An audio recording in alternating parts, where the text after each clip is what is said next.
வணக்கம். திமுக தலைவர் ராசா நீலகிரி தனி தொகுதியில் பாராளுமன்ற வேட்பாளராக போட்டியிடுகிறார். இது சட்டப்படி தவறாகும். தனி தொகுதி என்பது இந்து மதத்தில் இருக்கக்கூடிய தாழ்த்தப்பட்ட பழங்குடியின மக்களுக்காக மட்டுமே ஏற்படுத்தப்பட்ட ஒரு தொகுதி. ராசா இந்துவா இல்லையா என்பது சந்தேகத்துக்குரியது.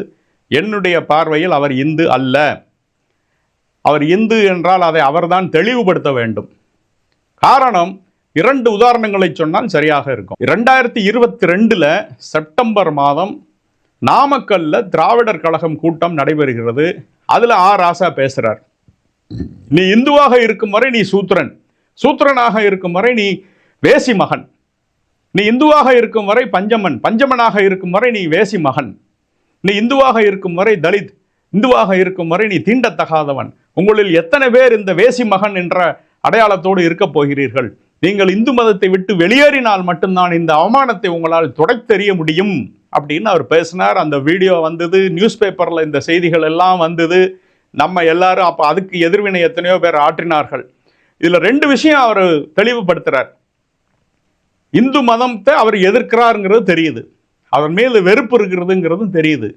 இந்து மதத்திலிருந்து நீங்க வெளியே வந்தால்தான் இந்த அவமானம் துடைத்தெறியப்படும்னா என்ன அர்த்தம்? நான் வெளியே வந்துட்டேன், நான் இப்ப இந்து இல்லை, நீங்களும் வாங்க அப்படிங்கிறது தான் அவர் சொல்றார். அப்படியானால் அவரே நான் இந்து அல்ல என்று ஒப்புதல் வாக்கு மூலம் கொடுத்திருக்கிறார். எனவே இந்த தேர்தலிலே அவருடைய வேட்புமனு நிராகரிக்கப்பட வேண்டும். அவர் பொது தொகுதியில் மட்டும்தான் நிற்க அனுமதிக்கப்பட வேண்டும். தனி தொகுதியிலே அவர் நிற்க அனுமதிக்கப்படக்கூடாது. மேலும் அவர் சொல்கிறார், அதே பேச்சில் அவர் பின்னால் சொல்றார், ஒருவன் கிறிஸ்தவனாக இருந்தாலோ இல்லாவிட்டாலோ, இஸ்லாமியராக இல்லாவிட்டாலோ, பார்சியாக இல்லாவிட்டாலோ அவன் இந்துவாக கருதப்படுகிறான். எவ்வளவு பெரிய கொடுமை! இந்த கொடுமை அப்படின்னு நீதி சுப்ரீம் கோர்ட் சொல்லுகிறது. இந்த கொடுமை வேற உலகத்தில் எங்கேயாவது இருக்கிறதா அப்படின்னு கேட்கிறார். அப்படின்னா இந்துவாக இருப்பது பெரிய கொடுமை அப்படின்னு இவர் சொல்றார். ஒருத்தனுக்கு ஜெயிலில் போடுற அளவுக்கு கொடுமைன்னா அப்ப இவர் எப்படி இந்துவாக இருக்க முடியும்? இப்படி தான் இந்து அல்ல என்று ஒப்புதல் வாக்கு மூலம் கொடுத்ததனால் அவர் இந்துவாக இருப்பதற்கு தகுதியற்றவராகிறார். எப்படி சார் இது சட்டப்படி செல்லுமான்னு நீங்க என்னை கேட்கலாம்.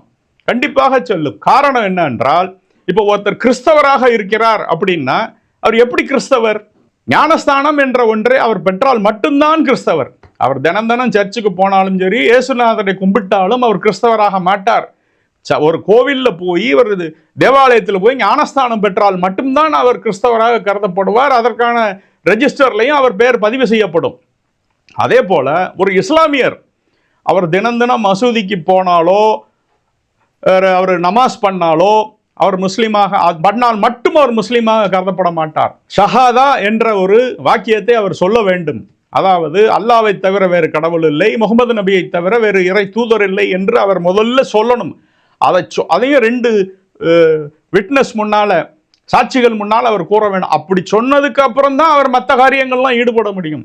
ஆனால் இந்து மதத்தில் இந்த மாதிரி ஒரு இனிஷியேஷன் செரமனி, ஒரு தொடக்க சடங்கு அப்படிங்கிறது கிடையாது. அப்படின்னா நீ இந்து என்பதை நீ எப்படி நிரூபிப்பாய்? ஒரே வழி, நம்ம இந்துவாக இருந்து இந்து மதத்தை சடங்குகளை பின்பற்றுவதன் மூலமாகவும், இந்து மதத்தை போற்றி பேசுவதன் மூலமாகவும், இந்து கடவுள்களை வழிபடுவதன் மூலமாகத்தான் நான் இந்து என்பதை நான் நிரூபிக்க முடியுமே ஒழிய மற்ற மதங்களில் இருப்பதை போல எனக்கு சடங்குகள் கிடையாது.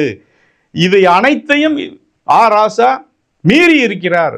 எனவே அவர் பிறப்பால் அவர் ஒரு எஸ்சி சமூகத்தை சேர்ந்தவராக இருந்தாலும் இந்துவாக இல்லை என்றால் அவருக்கு தாழ்த்தப்பட்ட அந்தஸ்து கிடையாது, பிற்படுத்தப்பட்ட பிசி அந்தஸ்து மட்டும்தான் உண்டு. எனவே அவர் தனி தொகுதியில் போட்டியிடக்கூடாது. அவரது வேட்புமனு நிராகரிக்கப்பட வேண்டும். இந்த தேர்தல் பாண்ட், எலக்ட்ரல் பாண்ட், அது இப்போ பெரிய விஷயமாக பேசப்படுகிறது. அதில் பிஜேபி தான் நிறைய சம்பாரிச்சிட்டாங்க, பிஜேபிக்காகவே கொண்டு வரப்பட்டது, ஊழல், பார்த்தீங்களா நாங்கள் ஒன்றுமே வாங்கலை, இப்படியெல்லாம் பெரிய பேச்சு பேசப்படுது. எதிர்கட்சிகள் நாக்கில் நரம்பில்லாத நாக்கு எப்படினாலும் பேசுவார்கள். அதை பற்றி நாம் பொருட்படுத்த வேண்டியதில்லை. என்னுடைய வருத்தம் எல்லாம் சுப்ரீம் கோர்ட்டு சில எல்லை மீறிய ஒரு சில வார்த்தைகளை கூறியிருக்கிறது. குறிப்பாக இந்த பாண்டில் 2 விஷயம். ஒன்று, ஒருத்தர் வாங்குறார், ஒரு கம்பெனி இந்த பாண்டை வாங்குது, இன்னொரு கட்சிக்கு கொடுக்குது. கட்சிங்கிறது ஒரு பொதுவான ஒரு அமைப்பு, பொதுமக்களுக்காக இருக்கு. ஸோ ஒரு கட்சி என்ன செய்யுது, யார்கிட்ட பணம் வாங்குறது என்பதை தெரிந்து கொள்ளும் உரிமை பொதுமக்களுக்கு இருக்கு. ஆனால் ஒரு தனியார் நிறுவனம் அது என்ன செய்யுதுங்கிறத கேட்கறது அதில் ஒரு பப்ளிக் இன்ட்ரெஸ்ட் கிடையாது. அதை கேட்பதற்கு பப்ளிக்கு உரிமை இல்லை என்பது என்னுடைய கருத்து.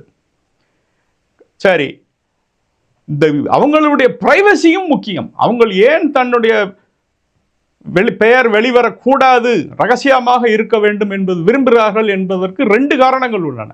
ஒன்று, ஒரு நிறுவனம் இப்போ நம்ம டிஎம்கேக்காக ஒரு நிறுவனம் பணம் கொடுக்கறது அப்படின்னா அதிமுக அதே நிறுவனத்திட்ட போகும் பொழுது எவ்வளவு கொடுத்தன்ற விவரங்களை சொல்ல மாட்டாங்க. சொன்னால் எனக்கும் அவ்வளவு கொடுன்னு கேட்பாங்க.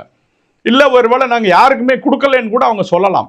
இந்த வசதி இருக்க வேண்டும் என்பதற்காகத்தான் அவர்களுடைய பெயர் ரகசியமாக வைக்கப்பட வேண்டும் அப்படின்னு சொல்லியிருக்கு. இப்போ இது போல ஏற்கனவே சொல்லி இருந்தால் அப்போ அந்த நிறுவனங்களுடைய நிலை இன்னைக்கு என்ன ஆகும்? அந்த பெயர் எல்லாம் வெளியே வந்தால் கட்சிகள் திருப்பி தாங்கள் ஆட்சிக்கு வரும்போது நீ அன்னைக்கு எனக்கு கொடுக்கலையே அப்படின்னு சொல்லி அவங்கள மேலே விக்டிமைஸ் பண்ணுறதுக்கு வாய்ப்பு இருக்கா இல்லையா? இதை சுப்ரீம் கோர்ட் ஆராயணுமா இல்லையா? 2வது, ஒரு கம்பெனி பெரிய கம்பெனியாக இருந்ததுன்னா ஆயிரக்கணக்கான கோடிகளுக்கு அதில் ஷேர் இருக்கும். அந்த ஷேர் யாரெல்லாம் இன்வெஸ்ட் பண்ணுவா? எல்லா கட்சி சேர்ந்தவர்களும் அந்த கம்பெனியில் முதலீடு செய்திருப்பார்கள்.